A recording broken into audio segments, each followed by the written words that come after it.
Thank you, Mr. Chairman and Ranking Member Cloud.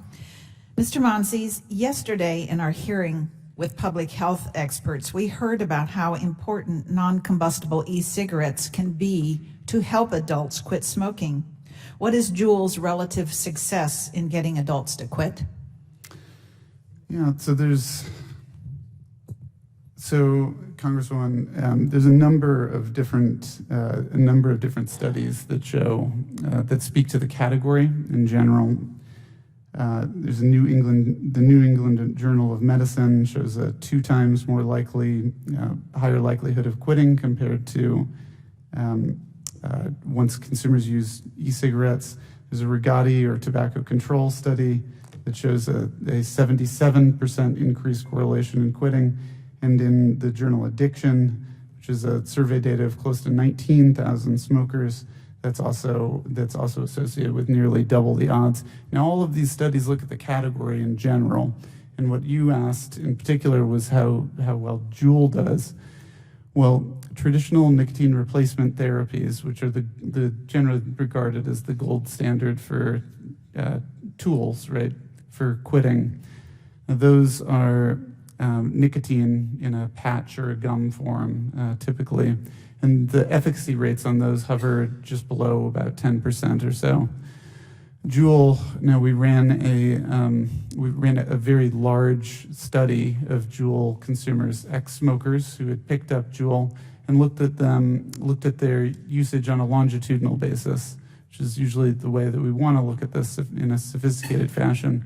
We found was that 54%, and this was not us, this is the Center for Substance Use Research in a third-party independent agency running a study that we did fund.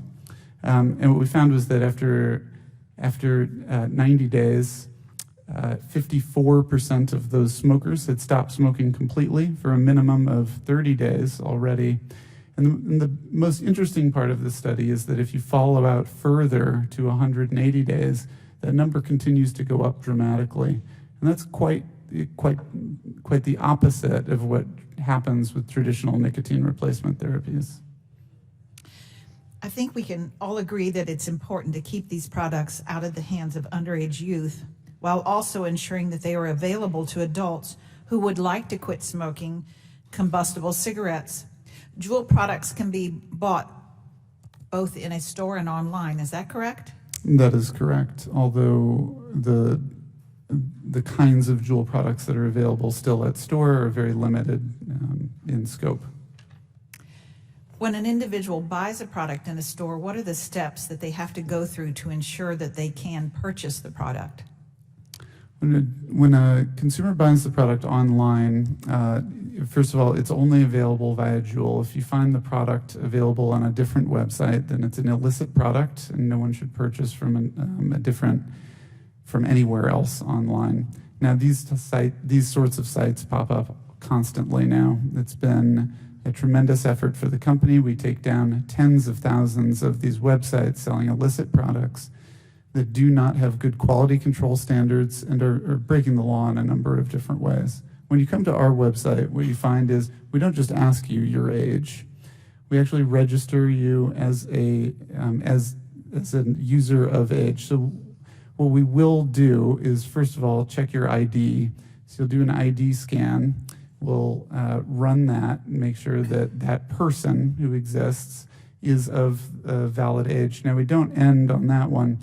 What we sometimes still do is ask the last 4 digits of one's social security number that has to tie back to their license.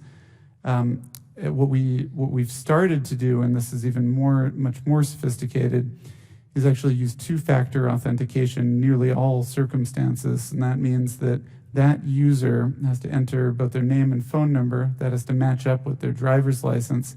They get a text message on their phone.